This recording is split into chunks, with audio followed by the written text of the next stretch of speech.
Crime in this country is out of control, and it's long been time the government acknowledges that and institutes immediate changes to prevent offending that might not please the PC mob.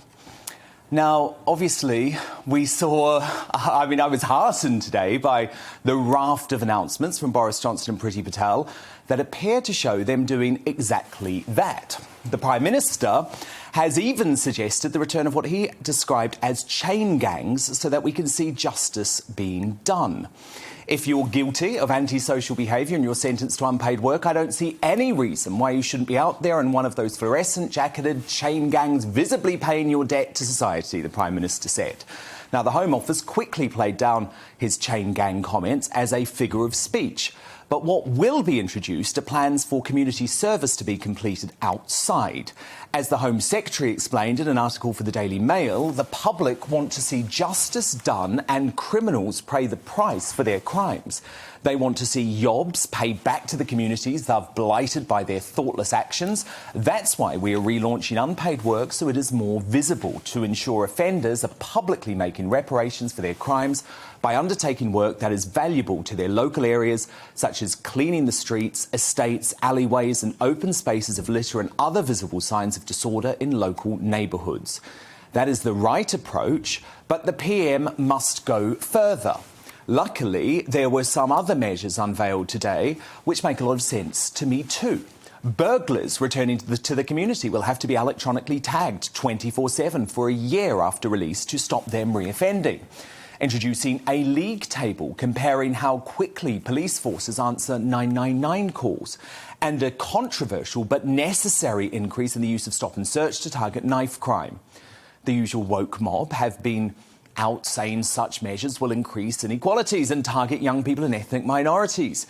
Human rights group Liberty tweeted, "Talk of chain gangs shows this plan has nothing to do with making communities safer.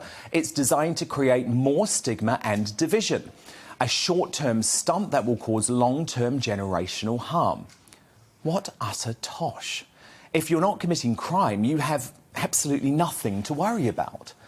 But as a victim of lawless London, having been mugged by biker gangs for my phone twice in the last couple of years, with the futile police doing nothing about it, we have everything to worry about. So while today's measures are a start, it's imperative this government backs the police and doubles down on defeating crime. As John Apter, the chairman of the Police Federation of England and Wales, said today, police officers are sick of gimmicks, sick of underfunding, sick of mixed messaging, putting police at risk, sick of government contempt for police. It's time for a total reset. The introduction of compulsory vaccine passports risks tearing the Tory party apart, the former Minister and Libertarian Steve Baker has publicly warned. Those fears are founded, with the suggestion of COVID certification to enter sports events, nightclubs and, outrageously, even universities. That's even though many scientists warn a coercion approach could actually stop the vaccine hesitant getting the jab. In an interview with The Sun, Deputy Chairman of the COVID Recovery Group of Tory MPs, Mr Baker, said it is an outrageous proposal and one that doesn't seem likely to do any good. Who are they now trying to coerce? Whose education are they now trying to deny? I believe the government is in danger of splitting the Tory party irretrievably after all we have been through with Brexit. He's right, of course. And Boris Johnson, who used to view himself as an ardent libertarian, should think twice before such a knee-jerk measure. Especially given cases dropped again to 23,511 today, with those scientists' doomsday predictions of 200,000 new infections every 24 hours proven to be more scaremongering. So after stoking fear in the most unnecessary and, as it turns out, inaccurate way over the past few weeks, Neil Ferguson has completely recalculated. He popped up on Where Else, the BBC's Today programme, to say the pandemic should be largely behind us by October. The equation has fundamentally changed. The effect of vaccines has been huge in reducing the risk of hospitalisation and death. And I think I'm positive that by late September, October time, we will be looking back at most of the pandemic. Perhaps the real lesson here is for the BBC to stop listening to Professor Pants Down, Neil Ferguson, whose projections have been proven to be completely wrong, time and again. And not just during this pandemic either.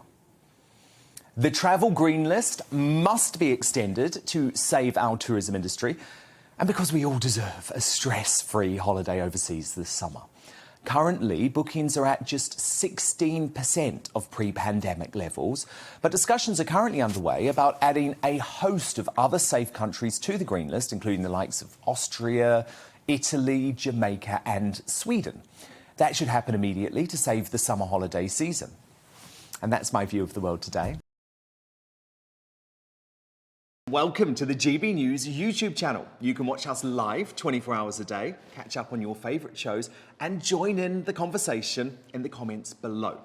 Don't forget to subscribe and you'll never miss any of our exclusive content.